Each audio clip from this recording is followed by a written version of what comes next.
Assalamualaikum warahmatullahi wabarakatuh. Waalaikumsalam.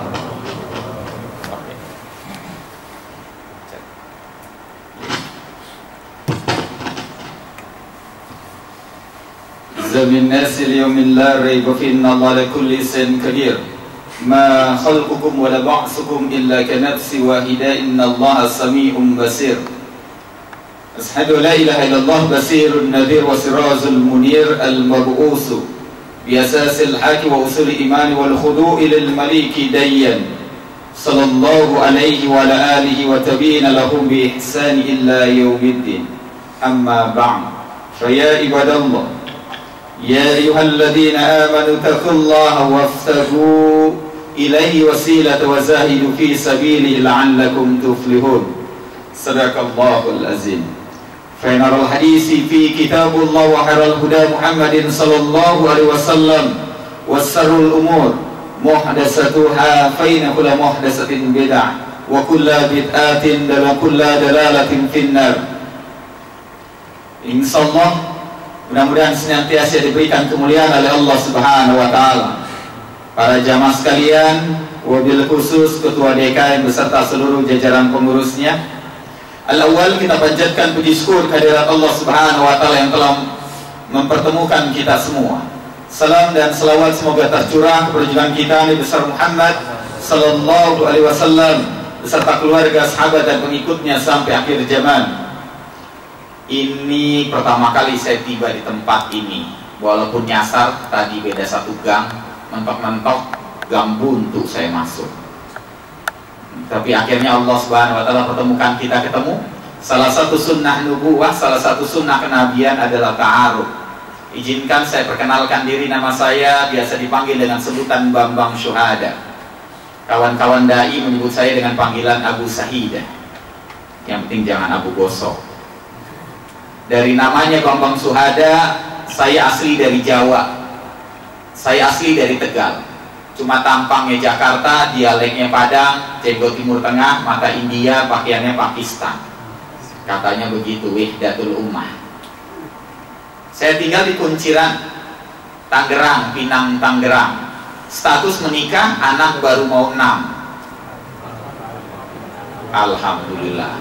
Dikit. Kalau Rasulullah SAW akan berbangga-banggaan dengan siapa yang paling banyak umatnya. Darab al-ummah. Kelak nanti kita akan berbanyak-banyakan dengan memperbanyak umat. Itu sebabnya memperbanyak anak. Yang belakang meletup istri juga, Ustaz.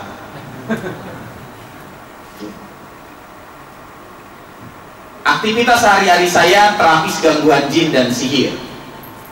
Jadi hati-hati yang duduknya di belakang sambil nyender. Karena jin paling demen yang di belakang dan sambil nyender. Cius ini. Ada jin dasim yang kerjanya nempelnya di punggung seseorang. Salah satu dari 10 anak iblis.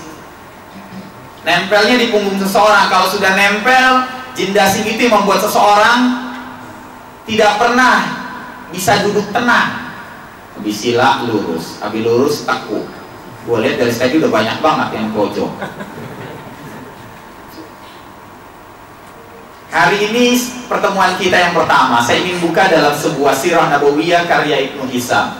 Suatu ketika Rasulullah SAW memimpin salat subuh berjamaah. Selesai Rasulullah SAW memimpin salat subuh berjamaah, Rasulullah naik mimbar ceramah sampai datang waktu zuhur. Subhanallah. Panjang ya? Udah selesai belum? Belum. Lalu Rasulullah naik mimpin sholat zuhur, lalu naik mimbar lagi ceramah sampai datang waktu asar. Subhanallah. Udah selesai belum? Belum. Rasulullah mimpin imam sholat asar, lalu naik mimbar lagi ceramah sampai datang waktu maghrib. Subhanallah. Udah selesai belum? Udah. Kapan bukanya? Puasa masal semuanya hari itu. Sengaja Rasulullah SAW di waktu bulan Sa'ban itu ceramah dari subuh sampai maghrib. Apa yang sesungguhnya Rasulullah SAW sampaikan? Ternyata Rasulullah ingin bercerita tentang la taqumus sa'ah min asratis sa'ah, tentang hari akhir. Sengaja Rasulullah cerita tentang hari akhir dari subuh sampai maghrib, dan tidak terpotong di dalamnya, agar orang berbicara tentang hari kiamat tidak menggunakan ra'yunya, akalnya, tapi menggunakan burhan, dalil, nazariyah, sandaran-sandarannya. Karena hari ini orang bicara tentang kiamat pakai otaknya, kagak pakai pandangan Quran dan Sunnah. Kemarin tuh ada trompet, tiap tahun baru juga ada yang jadi malaikat Israfil, di gang-gang makannya duren, ayam bakar, kopi sama air jahe. Besok pada lewat, panas semua dia makan. Sengaja tuh Rasulullah. Dengarkan kesaksian Abdullah bin Mas'ud ketika para sahabat mendengarkan ceramah Rasulullah dari subuh sampai maghrib. Apa kata Abdullah bin Mas'ud? Tidak ada di antara para sahabat yang terkantuk-kantuk atau muak sekalipun. Subhanallah. Dengar ceramah dari subuh sampai maghrib gak ada yang ngantuk. Kita dengar khutbah Jumat baru hamdalah 2 kali, muaknya 3 kali.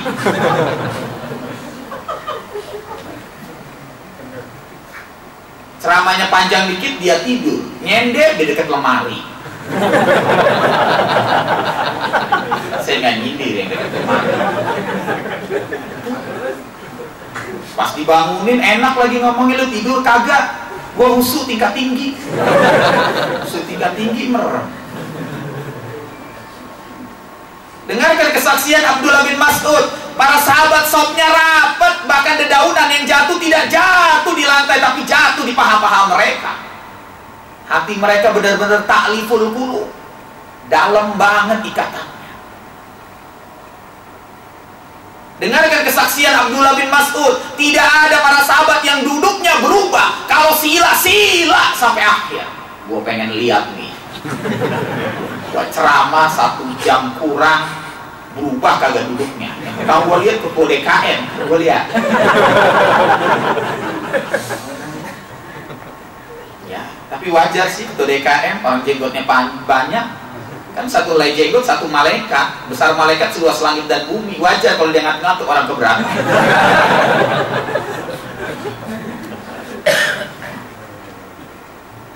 Tapi memang penceramah sekarang berbeda dengan penceramah dengan Rasulullah SAW menyampaikan ceramahnya, tausiahnya. Rasulullah kalau ceramah berapi-api, mukanya merah padam, matanya bermain, kelihatan uratnya, bahkan ludahnya muncrat-muncrat. Subhanallah. Tapi itu ludah gak pernah jatuh di lantai, ditangkap para sahabat, dijadikan tabaruk buat mereka. Jadi kalau nanti saya muncrat-muncrat, tolong berebut ya. Kan tawasul yang boleh yang masih hidup. Ya? Mumpung saya masih hidup nih. Ibu-ibu pengen maju tuh berebut tuh. Masih jalan. Yuk, hari ini hadisnya bertebaran dalam kitab hadis riwayat Bukhari, Muslim dan lainnya. Saya angkat 1 hadis. Kalau kita ketemu lagi, hadis yang kedua. Ketemu lagi yang ketiga. Kalau nggak ketemu, insya Allah kita ketemu di surganya Allah Subhanahu Wa Taala. Yang pertama, hadis akan kita angkat. Yirfa'u fiha ilmu, wa yanzilu fiha zahlu, wa yasiru haraz. Min asrati sa'ah, la takumu sa'ah. Kiamat tidak mungkin terjadi. Tes, speakernya sensitif nggak nih? Kemarin saya di Mercubuana soalnya dikomplain 2 kali saya ceramah, mic-nya rusak semua. Ini aman ya? Aman ya, soalnya nggak boleh yang sensitif. Jadi kalau saya ceramah jauh begini ya Allah, kagak semangat banget. Gue kan dulu biasa mimpin demo.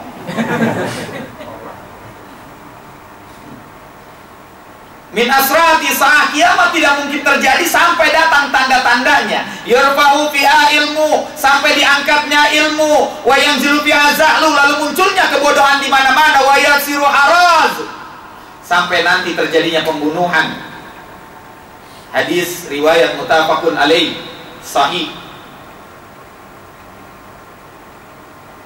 Kiamat tidak mungkin terjadi pas sampai diangkatnya ilmu. Para muhadis ini yang menyebutnya, yang dimaksud diangkatnya ilmu, yang pertama dimatikannya ulama-ulama yang benar, lalu kemudian munculnya ulama-ulama bodoh di tengah kita. Kita sekarang lebih percaya motivator daripada ulama. Betul? Kalau udah kenalnya super trainer, keromannya keren banget. Kalau udah kenal super motivator, wah keromannya keren banget. Padahal apa yang dia sampaikan belum tentu sesuai dengan apa yang disampaikan Al-Quran dan hadis. Saya pernah ceramah bareng dengan beberapa motivator. Selesai ceramah saya tegur. Motivator yang pertama nyebutnya super trainer, gelarnya banyak banget. MPM, MMA, ribet banget itu namanya tuh. Kan begitu kan motivator gelarnya banyak banget kan? Sampai dia hipnoterapi juga, hipnosis juga. Jadi lu tukang hipnotis. Gelarnya banyak banget. Tapi ada yang salah ketika dia berkata, ketika dia mengajak karena dia motivator, pasti bisa, pasti bisa. Begitu kan? Berarti kalau dia menyebut dengan kalimat pasti bisa, berarti dia bertentangan dengan apa yang dikatakan Al-Quran. Surat Al-Kahfi ayat 23 sampai 26. Wala taqul lana li sayyin inni fa'ilu dzalika gadda. Hei Muhammad, jangan sekali-sekali kamu berkata pasti. Dalam ayat yang lain berkatalah illa ayyasha Allah, berkatalah insya Allah, nggak boleh berkata pasti. Wala yusriku bi hukmihi ahada, karena kalau kamu berkata pasti berarti kamu menyekutukan Allah dengan keputusan yang sesungguhnya milik Allah. Banyak yang begitu tuh. Pasti bisa, insya Allah bisa. Emang sih gak enak. Tapi memang itu aturan syariahnya begitu. Garuda di dadaku, pasti menang, kalah mulu. Jangan menyekutukan Allah. Ngaco kan tuh motivator begitu. Tapi dia disebutnya ustaz.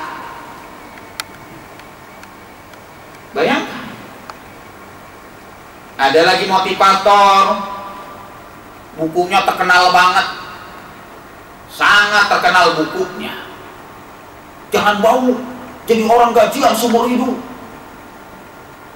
Tapi kalau kita buka bukunya dan dibedah bukunya, ketika dia ceramah bareng saya, dibedah bukunya, ada banyak catatan yang kemudian bertentangan dengan pemahaman syariah.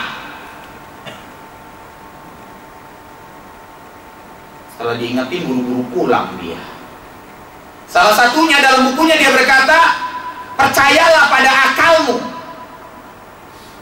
Buka bukunya, Anda bisa lihat. Betul tidak kalimat itu? Pak, betul nggak? Coba ngaji sih. Dia aja keren, hebat, bravo, salam super. Kagak begitu. Kita menelaahnya berdasarkan pandangan Quran dan Sunnah. Hada bayanul linnas. Padahal yang betul dalam hadisnya, istafti qabla, percayalah pada hatimu, bukan percaya pada akalmu. Lihat selisihnya. Berbeda tidak? Beda arah dan beda jalurnya. Kita diminta percaya pada hati kita. Kalau percaya pada akal apa bedanya? Nanti kita dengan jaringan iblis liberal yang dia berkata, inna dina huwal aqlu mala aqlu huwal lahu. Agama adalah akal, maka siapa yang tidak berakal berarti dia tidak beragama. Kacau kan? Kacau. Jadi ukuran kita nih hari ini biar ulama dimatikan nih, ulama-ulama benar, nanti muncul ulama-ulama demikian. Yang lainnya yang dimaksud dengan yurfa'u fi ilmu, munculnya aliran sesat di tengah kita. Ada yang namanya Lia Edan, katanya malaikat Jibril akan turun di Monas. Dia ilalu aja keles turun di Monas. Malaikat Jibril turun di Monas. Ntar dia naik busway. Masa naik andong malaikat Jibril?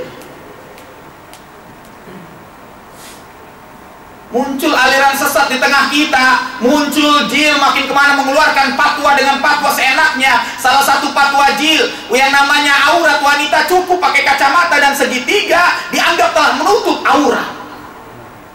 Ya Allah Pak, bayangin perempuan lewat di depan kita pakai begitu, ngeces kita kagak Pak? Betul nggak? Kita ini paling berat, godul basar, menundukkan pandangan paling berat. Bapak lagi ngopi, baca koran, nah, pisang goreng sama apa ya? Pisang rebus, bolehlah tuh. Lagi baca koran, tiba-tiba lewat perempuan cantik pakai celana wahai. Bapak tutupin gak mata Anda?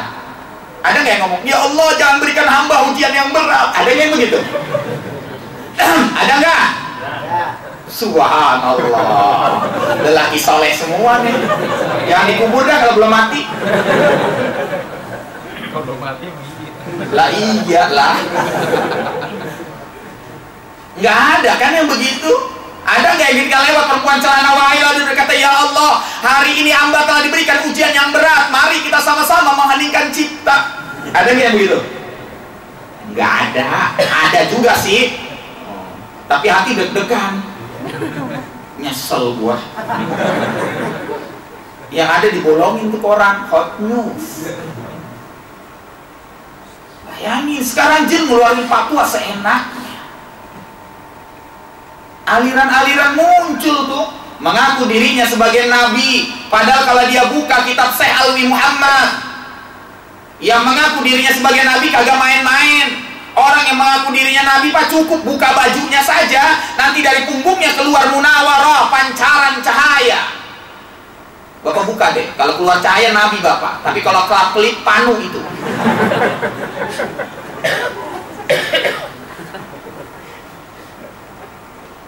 Kagak main-main tuh. Islam telah memberikan gambaran yang jelas seorang nabi. Syekh Alwi Muhammad menceritakan tentang sirah bagaimana ibunya Nabi Muhammad siapa Pak? Mulan Jamilah, Siti Aminah. Wah, kebanyakan nonton. Siti Aminah disampaikan dalam kitabnya Syekh Alwi Muhammad. Siti Aminah ketika mengandung Nabi Muhammad sallallahu alaihi wasallam 9 bulan 10 hari tidak merasa berat. Bu, ada yang ini hamilnya kagak berat. Berat banget. Istri saya aja bengak-napan. Tapi semangat dia untuk mencetak generasi Islam berikutnya. Bener ibu. Ibu kebanyakan ngajinya nih hadisnya riwayat Bukhari terus. Coba sekali-sekali hadis riwayat Tirmizi. Hadis riwayat Tirmizi banyak bercerita tentang kehidupan rumah tangga. Saya tinggal ngomong, wanita yang hamil itu banyak fadilah dan keutamaannya. Doanya lebih mudah dikabulkan daripada seorang laki-laki. Kalau dia hamil setiap rasa sakitnya, maka berguguranlah setiap dosa-dosanya. Kalau dia melahirkan dengan selamat, maka dia mendapatkan fadilah kebaikan setara dengan orang yang naik haji. Berarti istri saya udah 5 kali, mau 6. Kalau misalnya istrinya meninggal dunia, berarti dia meninggalnya dalam keadaan mati syahid. Maka istri Anda hamil tawarin mau naik haji atau mati syahid. Ente kelewatan. Tuh aliran sesat beredar di tengah kita Pak. Banyak banget kalau kita tidak bentengi anak kita. Hadis riwayat Ibnu Hibban, man sara'a Yahya bin Yahya, dari jalan Yahya bin Yahya disahihkan oleh Syekh Nasiruddin Albani. Allahumma aj'al sarirati. Disampaikan Rasulullah mengangkat Hasan dan Husain lalu berdoa, Allahumma aj'al sarirati. Sampai berkata, ya Allah, aku mohon kepadamu 3 hal pada anakku, kepada cucuku, kepada umatku. Yang pertama, keluarganya keluarga yang sakinah, mawaddah, warahmah. Yang kedua, minta rezekinya rezeki yang halal. Yang ketiga, gairadallah wala mudillah. Jangan sampai nanti masuk dalam aliran yang sesat dan menyesatkan. Rasulullah dari jauh-jauh hari udah ngingetin, jangan sampai nih anak kita masuk aliran sesat yang menyesatkan. Berkembang lagi Syiah. Ntar deh bahasnya panjang lebar. Soalnya gue udah diancam 2 kali. Aliran sesat beredar. Yang kedua, para muhaddisin menyebut yang dimaksud dengan yurfa'u fiha ilmu wa yanzilu fiha zahlu adalah sebuah kalimat yang terkait lalu muncullah kebodohan. setelah ulamanya banyak diangkat, setelah kemudian banyaknya aliran sesat, maka umat jadi bodoh karena umat akhirnya terjebak yang dalam namanya kemusyrikan. Jadi bodoh tuh. Maka muncul, masih ada yang percaya kalau mayat dilompatin kucing, mayatnya hidup lagi. Kampung, mayatnya hidup, kucingnya hidup. Masih ada yang percaya kalau anak nangis tengah malam pakai kalung hitam. Jin takut sama kalung hitam katanya. Jangka kapal gedean dikit. Masih ada yang percaya di ibu-ibu kalau anaknya baru lahir hari-harinya kubur, sama pulpen, buku, kertas, tas biar pinter. Kalau pinter mah kubur sama iPad sama laptop. Banyak tidak yang begitu? Pasangin lampu biar anaknya putih, ya itu mah hitam aja. Kagak ngaruh. Kita banyak sunnah yang terlupakan, tapi banyak yang tidak sunnah, lalu kemudian kita kerjakan. Terus kebiasaan itu dilakukan, muncul kemusyrikan.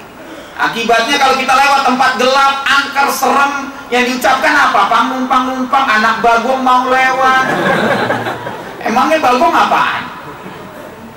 Pikachu.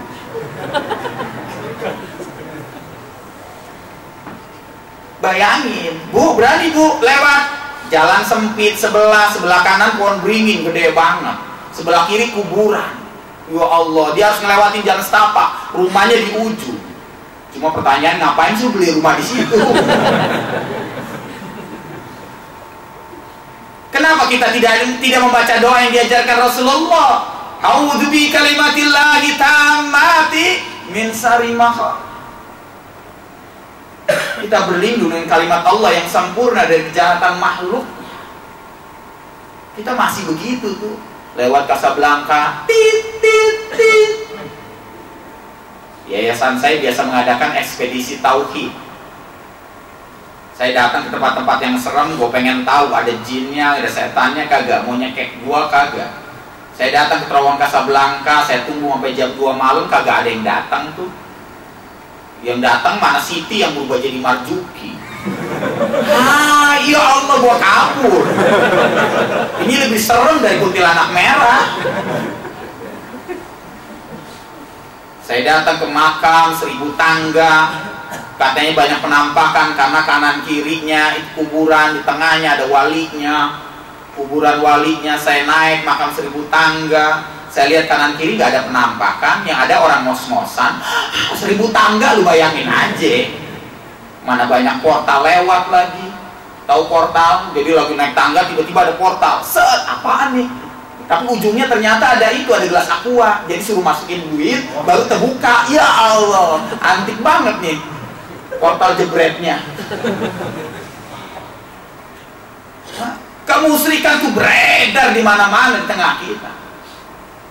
Tanpa sadar, seolah-olah jin itu jadi lebih hebat daripada kita. Padahal sekali lagi, jin itu adalah makhluk yang paling lemah.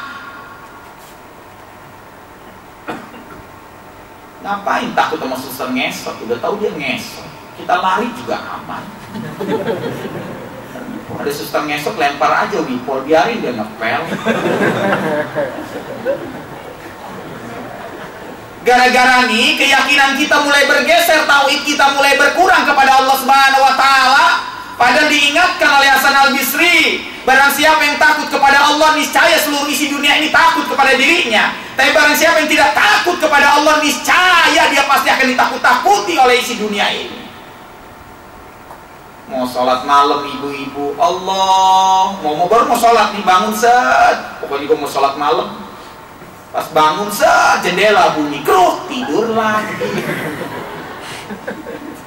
Ada yang udah berani sampai kamar mandi, udah wudu, set, salat, Allahu Akbar, ghairil maghdubi alaihim waladdallin. Ada yang nyaut, amin. Bu, kabur apa lanjutin sholatnya? Kabur apa lanjutin, Pak? Kabur apa lanjutin? Kabur. Pasan gak ada yang ngikutin gua. Padahal di zaman para sahabat ada yang demikian salat malam ternyata ada yang menjawab amin. Kenapa kita harus takut? Kita punya Allah, walahu ma sakana fil laili wan nahari wa huwas samiul alim. Allah yang jaga kita di siang hari dan di malam hari. Nanti ini banyak nih, menjelang hari kiamat muncul gitu. Ngaku dirinya sebagai ulama-ulama penyeru Islam. Padahal cuma seorang motivator-motivator yang belum tentu sesuai dengan pandangan Quran dan Sunnah. Beredar di mana-mana dan sekarang sudah mulai banyak ulama-ulama aliran-aliran sesat, kemusyrikan. Itu adalah bagian dari tanda-tanda hari akhir. Wa yasiru haraj. Nanti akan terjadi pembunuhan di mana-mana. La taqumus sa'ah hatta ta'tatila fi'atani ajimatani muqatilatun nadimatun.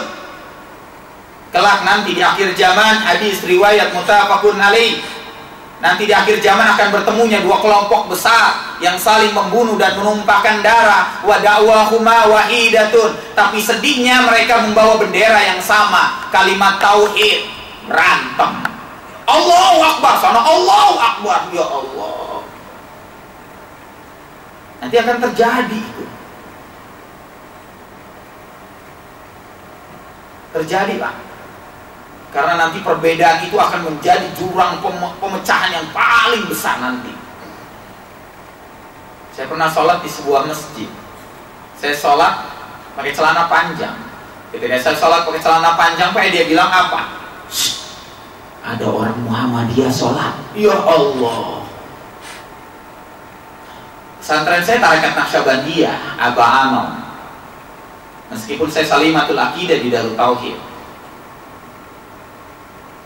Lalu kemudian melanjutkan lagi marojinya di Darul Amanah. Tapi saya latar belakangnya dari tarekat, biasa pakai sarung.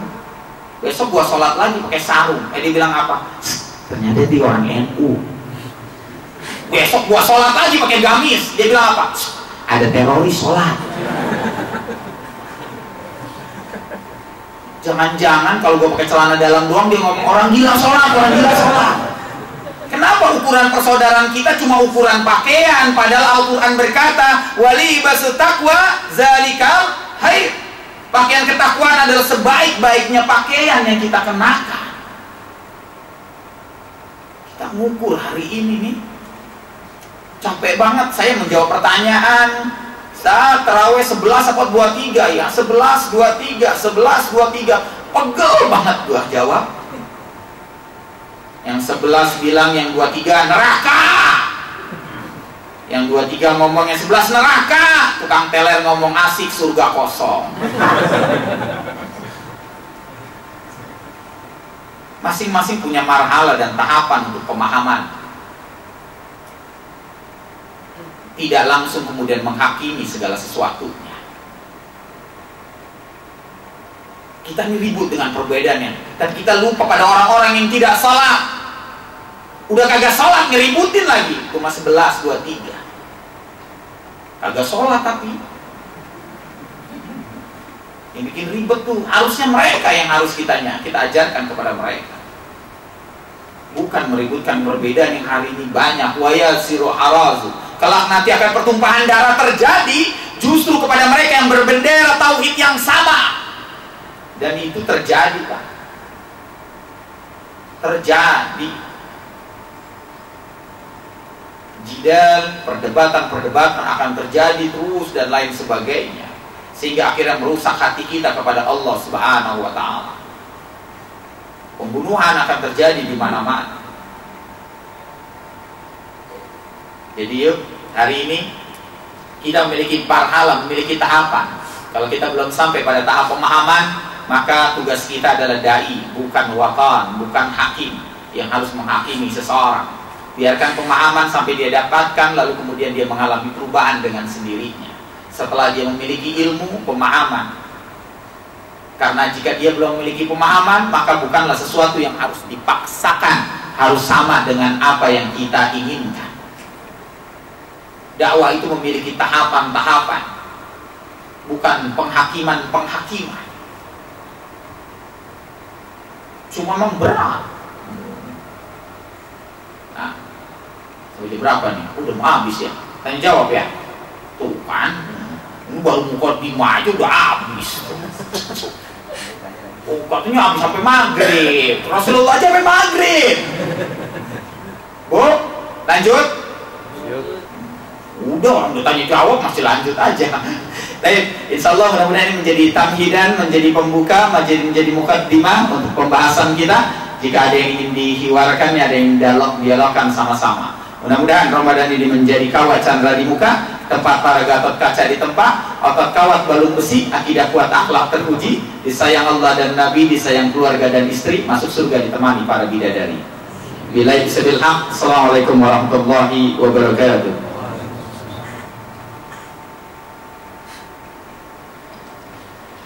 Baik, bagi jamaah yang ingin bertanya dipersilakan 2 atau 3 pertanyaan.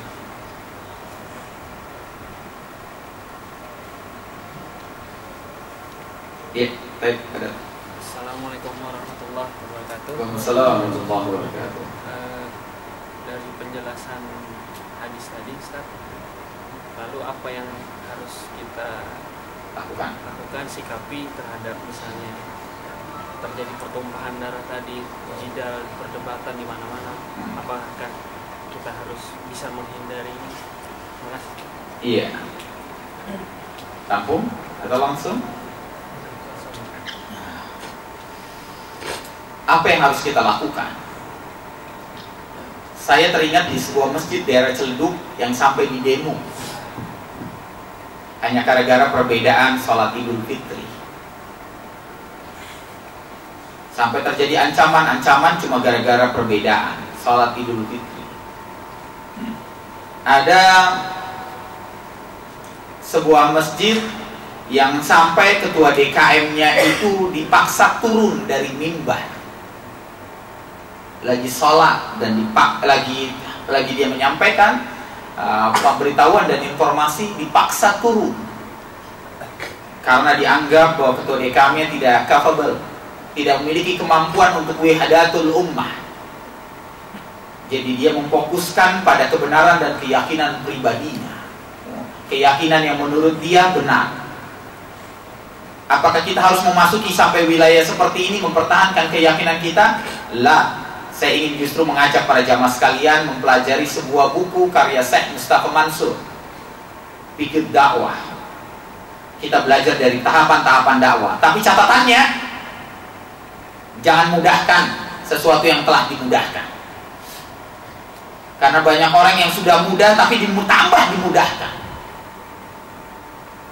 Tetap ujung akhirnya ketika pemahaman telah sampai, maka kita harus mengajak dia pada mengikuti kaidah sunnah.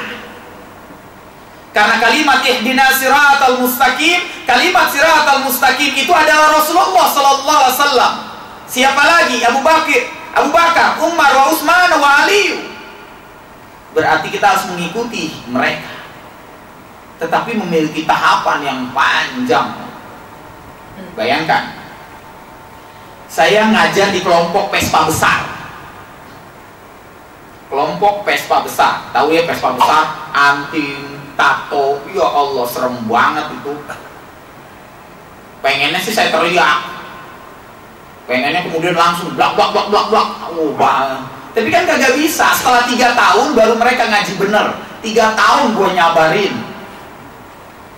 Saya datang ngaji, dia ngumpulnya lama banget. Ya Allah, sedih banget. Sambil saya mainin jenggot, dia mainin anting. Laki. Enaknya sih saya ingin berkata kepada dia, anting itu adalah perhiasan para wanita.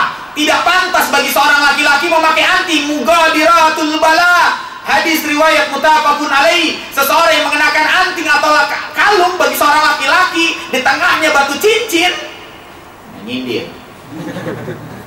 Mughadiratul bala, sama saja dia mengalungi batu bara api neraka. Jadi nggak boleh pakai cincin, boleh tapi jangan pakai kalungnya. Sekarang kan lagi rame tuh batu cincin. Pengennya ngomong begitu, tapi tidak bisa. Kalau saya ngomong begitu besok saya kagak datang diundang lagi. Jangan undang tuh Ustadz yang berjenggot. Ustadz Beng-Beng, gak usah. Beng-Beng, nama gue jadi Beng-Beng, bukan Bang-Bang lagi. Tapi setelah 3 tahun mereka mulai pakai kupluk, pakai peci, pakai sarung, anting dicopot, mulai ngaji, sampai datangnya akhirnya bosnya berminta kepada saya, Ustadz, saya pengen nikah. Subhanallah. Dia pengen nikah, tahu yang datang kepada saya tatonya separuh muka, kayak anggota X-Men. Separuh muka. Dia terus saya minta tolong dicarikan Ustadz wanita yang salihah, muta'azibah, menutup aurat. Wanita mana yang mau?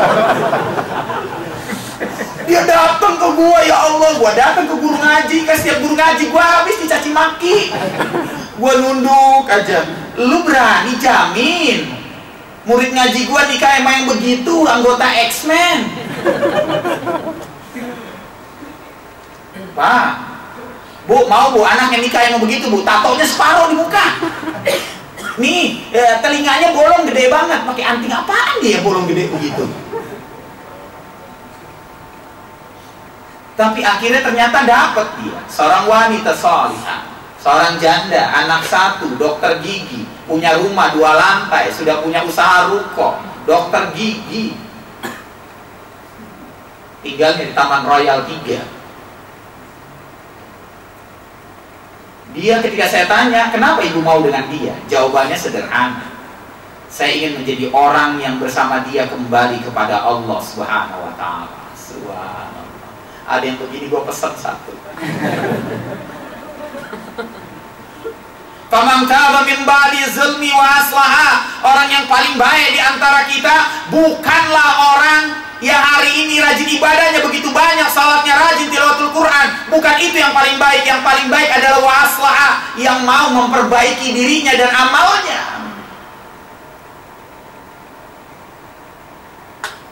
Dia mau memperbaiki itu semua. Akhirnya nikah tuh. Dia nanya kepada saya, Ustadz, gimana nih tato gua? Ya Allah.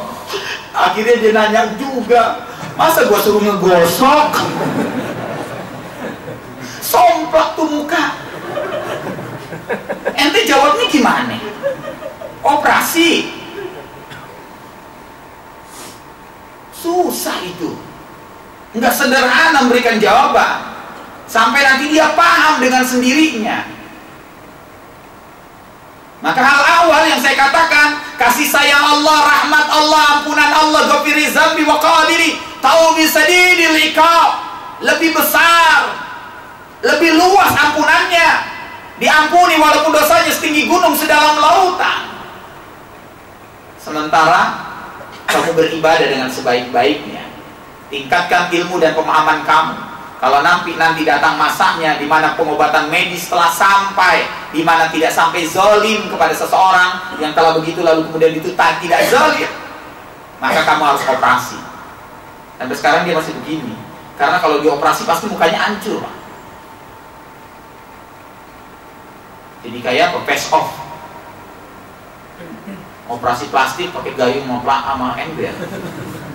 Kan berat itu Pak. Dia butuh pemahaman.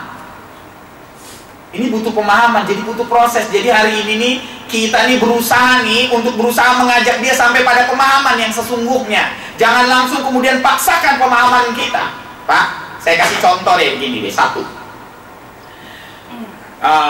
Hadisnya, hadis riwayat Bukhari. Kalau kita sholat sunnah 2 rakaat, jika tidak ada tahiyat awalnya, maka tidak perlu tahiyat akhir. Oke, pernah dengar hadis ini? Jadi kalau Anda sholat 2 rakaat, maka Anda tidak perlu tahiyat akhir, tapi tahiyat awal itu sebagai tahiyat akhir. Tapi apa Anda harus paksakan semuanya begitu? Tidak. Bagi yang paham, kerjakan. Bagi yang tidak paham, ya lakukan dulu sementara sampai dia paham. Repot kan? Ini orang nih 2 rakaat nggak ada tahiyat akhir, kita pakai tahiyat akhir. Waktu awal-awal mimpin salat tarawih mungkin saya nggak ada tahiyat awal karena 2 rakaat nggak ada tahiyat awal, ya udah saya karena nggak ada tahiyat awal, jadi saya udah tahiyat akhirnya ada tahiyat awal. Orang ngelihatnya mungkin janggal dan aneh. Tapi saya cukup tunjukkan dalilnya.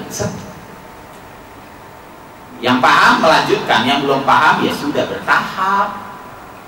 Saya nggak maksain, ente salah tuh jempolnya lihat tuh. Yang salah yang pakai batu cincin ditelunjuk. Lagi nunjuk, bacaan gua keren banget nih, saya salah. Orang baca zikir tasbih subhanallah, subhanallah, subhanallah, di batu cincin dibalik. Tangannya megang ampas, subhanallah, subhanallah. Gilapin ampas. Kita hindari perbedaan-perbedaan dulu sampai nanti paham salah satunya. Jangan sampai kita berdebat dan memaksakan apa yang ingin kita sampaikan. Bisa jadi apa yang kita sampaikan itu benar, tetapi cara yang salah membuat jurang permusuhan di antara kita, sehingga akhirnya dia tidak pada menuju pada siratal mustaqim yang sesungguhnya. Bertahap, sangat bertahap. Perjuangan itu berat banget dakwah ini. Makanya saya setelah 3 tahun melewati dengan dakwah dengan pesta besar, sekarang mereka sudah jauh lebih nyaman.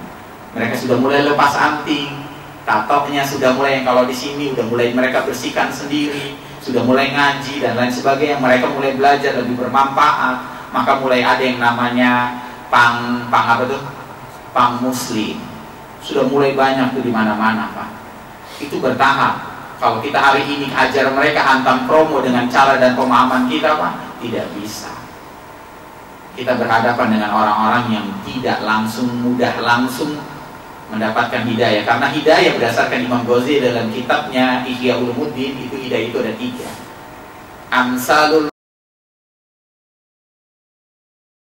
Amsalul qataratil matar, seperti tetesan air hujan, netes pelan-pelan, netes air hujan, dan semua dapat nih di majelis.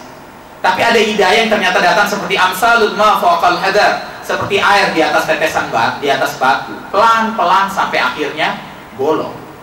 Ada yang kemudian hidayah itu amsalur riyahati ta'abu, seperti angin yang berhembus. Setelah rumahnya kebakaran baru sadar, setelah kecelakaan balap motor baru sadar, setelah nggak punya apa-apa baru sadar.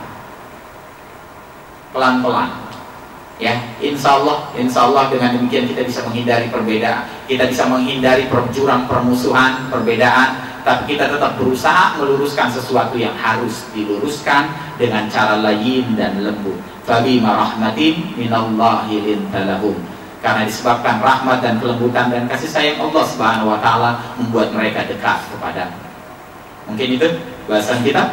Halas? Cukup ya? Mungkin itu. Insyaallah mudah-mudahan kita dipertemukan di surganya Allah Subhanahu wa taala. Kurang lebihnya mohon maaf. Bila itu sebil haq. Assalamualaikum warahmatullahi wabarakatuh.